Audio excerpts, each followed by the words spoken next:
अपने घुटनों के बाहर आकर खुदा को बोले, परमेश्वर आज जो कुछ भी मैं सुनूं, मैं फलों को लेके आऊं। यीशु नाम, यीशु, यीशु नाम, यीशु। प्रभु यीशु मसीह के सामर्थ्य नाम में हम मांगते हैं। जब परमेश्वर ने आखिरी आज्ञा दी थी अपने चेलों को और 500 लोगों को, तो परमेश्वर ने कहा था यरूशलेम को ना छोड़ना, परंतु पवित्र आत्मा के आने की बाट जोहना। और वचन कहता है कि पेंटिकोस के दिन जब पवित्र आत्मा उतरा तो वो सब गैर भाषा से भर गए और सब पवित्र आत्मा से भर गए और सब अभिषेक से भर गए। और वचन ये भी कहता है कि वो जब पवित्र आत्मा और अभिषेक से भर गए तो वो सब लोग जो थे परमेश्वर के काम करने लगे, उनके हाथ रखने से रोगी चंगे होने लगे। और ये वचन पूरा हुआ कि अंत के दिनों में मैं अपना आत्मा सब मनुष्यों के ऊपर उंडेलूंगा। पुराने समय में जीसस क्राइस्ट के जन्म से पहले कुछ लोगों के ऊपर आत्मा उतरता था और परमेश्वर उनको अपना अभिषेक देता था। और परमेश्वर ने कहा था याजक जो मेरे अभिषिक्त होंगे ये लोगों के भार को उठाएंगे और लोगों के लिए बलि चढ़ाएंगे। और याजकों को परमेश्वर ने पवित्र रहने के लिए बोला। और वचन ये भी कहता है कि याजकों के ऊपर जो अभिषेक था उसके कारण परमेश्वर ने कहा था कि इनके जीवन में उत्तम दाख, उत्तम तेल और सब कुछ याजकों की लाइफ में जो आएगा वो उत्तम से उत्तम आएगा। मैं 10 तरह का बेस्ट जैतून का तेल मंगवाऊंगा और जो 10 में बेस्ट होगा वो मैं याजकों को दूंगा। यानी याजकों के जीवन में जो भी आशीष होगी वो सबसे उत्तम होगी, क्योंकि ये मेरे अभिषेक किए हुए हैं और ये मेरी सेवा करने वाले लोग हैं।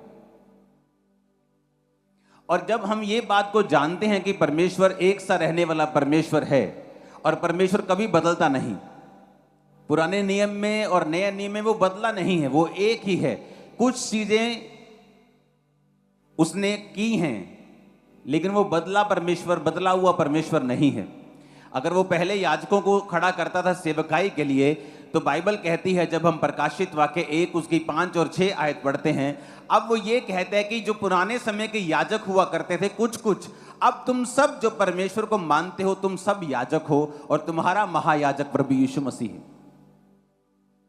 यानी परमेश्वर जब आपको देखता है तो वो इस निगाह से देखता है कि जिसने परमेश्वर को ग्रहण कर लिया, जो परमेश्वर में आ गया, जिसने बपतिस्मा ले लिया, परमेश्वर की निगाह में जब वो आपको देखता है तो एक याजक और एक राजा के रूप में देखता है।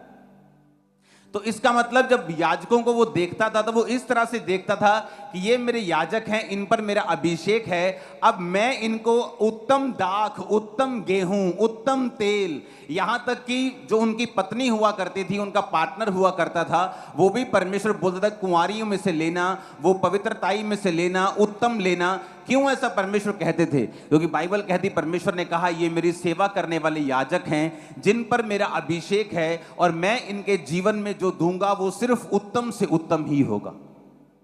तो पुराने नियम के जो याजक होते थे, परमेश्वर कहता कि मैं इनको उत्तम दूंगा, जो भी इनकी लाइफ में आशीष आएगी मैं इनको बेस्ट आशीष दूंगा, दुनिया से अलग करूंगा, मैं इनके ऊपर अपना अभिषेक रखूंगा, मैं इनको सुरक्षित रखूंगा, मैं इनको बीमारियों से बचाकर रखूंगा, मैं इनको शर्मिंदगी से बचाकर रखूंगा, मैं इनको दुश्मन के हाथ में नहीं पड़ने दूंगा।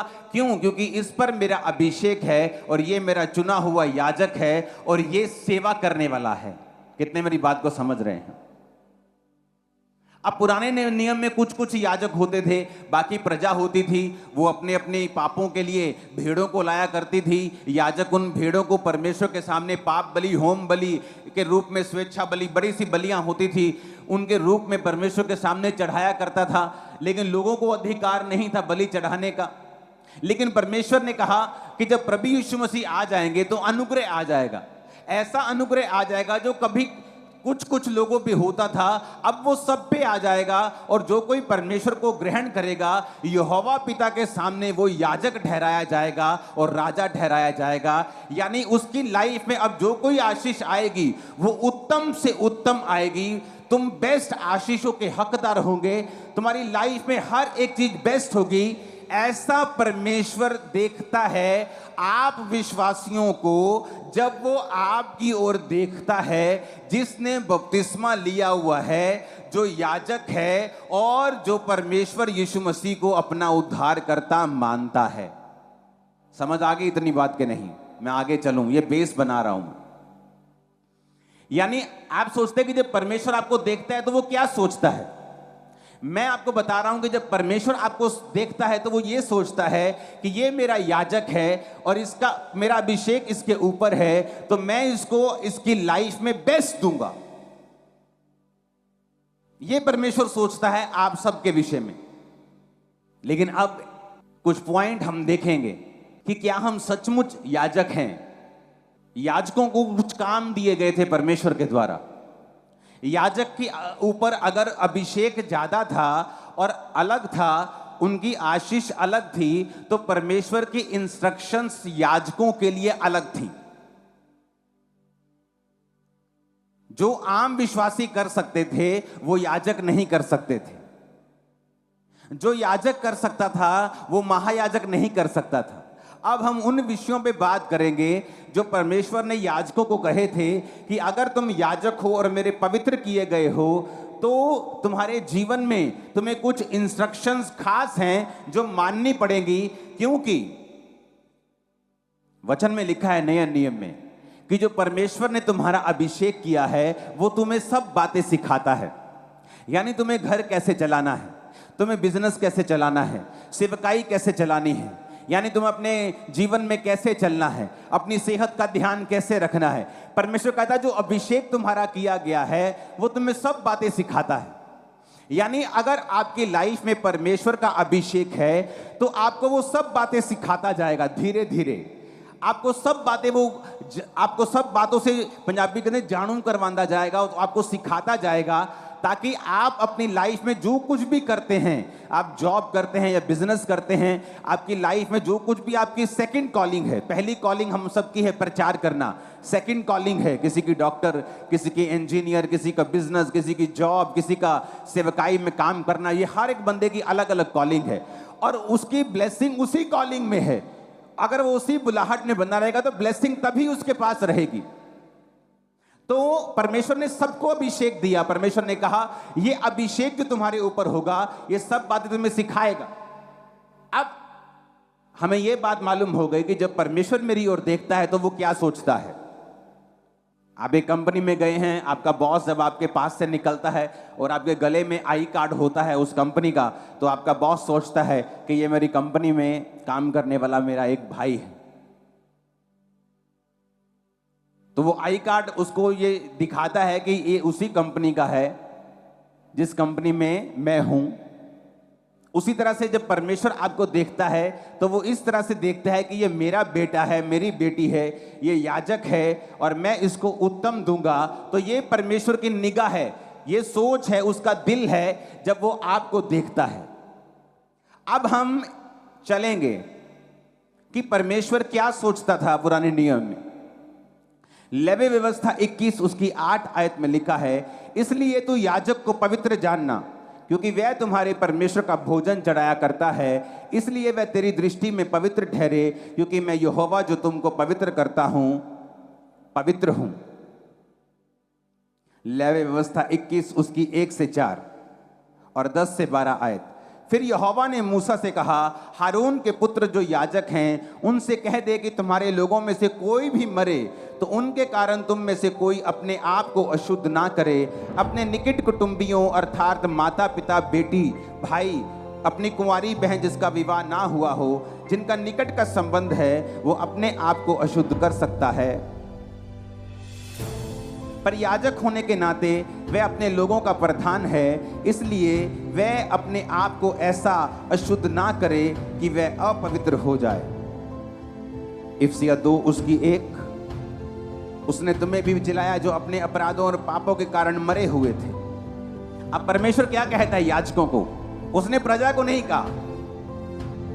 याजकों को पता क्या कहता है, कहता अगर तुम्हारा कोई रिश्तेदार मर जाए, तुम्हारा मामा मर जाए, बुआ मर जाए, फूफी मर जाए, फुफ्फड़ मर जाए, मासी मर जाए, अपने निकट संबंधी मर जाए तो तुम वहां जाकर अपने आप को अशुद्ध नहीं करोगे, उसकी लोथ को नहीं छुओगे, वहां पर अपनी प्रेजेंस नहीं रखोगे। हाँ, अगर तुम्हारी कुंवारी बहन, तुम्हारा भाई, तुम्हारा बाप, तुम्हारी मां मर जाए तो वहां तुम जा सकते हो। यानी एक स्टैंडर्ड था याजक के लिए कि वो यहां जा सकता है और यहां नहीं जा सकता।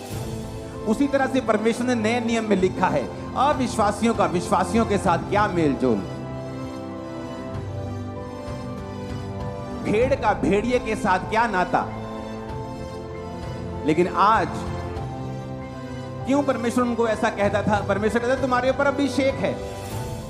जब तुम्हारे ऊपर अभिषेक है तो तुम ऐसा नहीं कर सकते जैसा आम लोग कर रहे हैं, नहीं तो ये अभिषेक जो तुम्हारे ऊपर है ये अशुद्ध हो जाएगा। सबोपदेशक 10:1 में लिखा है, मरी हुई मक्खियों के कारण गंधी का तेल सड़ने और बसाने लगता है, और थोड़ी सी मूर्खता बुद्धि और प्रतिष्ठा को घटा देती है। परमेश्वर ने क्या कहा कि थोड़ी सी मूर्खता के कारण, मरी हुई मक्खियों के कारण गंधी का तेल, एक सुंदर, एक अभिषेक, एक सुगंधित तेल भी सड़ने लगता है और बसाने लगता है। मरी हुई मक्खियां पाप को दर्शाती हैं, पाप के परिणाम को दर्शाती हैं, मरे हुए कामों को दर्शाती हैं।